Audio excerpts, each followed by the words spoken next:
Parler une langue, c'est entendre toutes les sonorités de cette langue et le reproduire. Mais savez-vous que les langues n'ont pas toutes la même fréquence?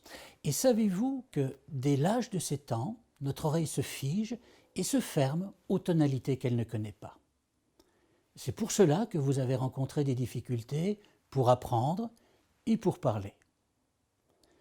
Pour ouvrir votre oreille, pour vous permettre d'apprendre facilement, pour éliminer votre peur de parler, nous allons utiliser l'hypnose. Qu'est-ce que l'hypnose?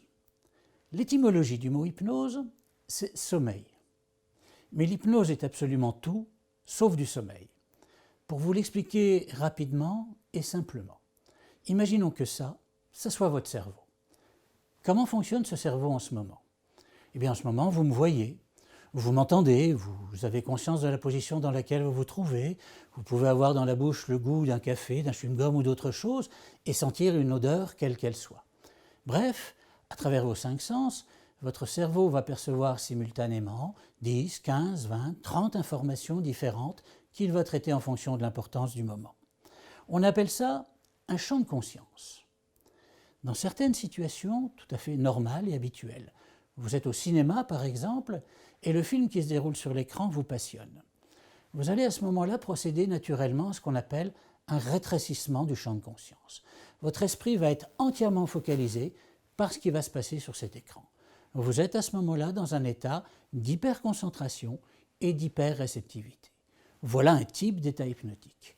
Autre état hypnotique très fréquent chez tout un chacun, c'est quand on est au volant de notre voiture. Pour peu que le trajet soit habituel, on va rentrer dans un état qu'on appelle de dissociation. Une partie de nous conduit, nos faits et gestes sont complètement automatisés, une partie de nous peut penser à autre chose. On peut même faire 40 km sans s'en apercevoir et sans se souvenir de ce que l'autoradio nous aura raconté. Tout cela pour vous dire que ce que l'on regroupe sous le terme hypnose ne sont que des manifestations tout à fait normales, habituelles du cerveau humain. On va tous y passer plusieurs fois par jour, mais de façon involontaire. Dans ce qui va nous intéresser, dans ce qui va suivre, c'est de vous entraîner à recréer volontairement ce type d'état d'hyperconcentration, d'hyperréceptivité pour l'utiliser. On y va ?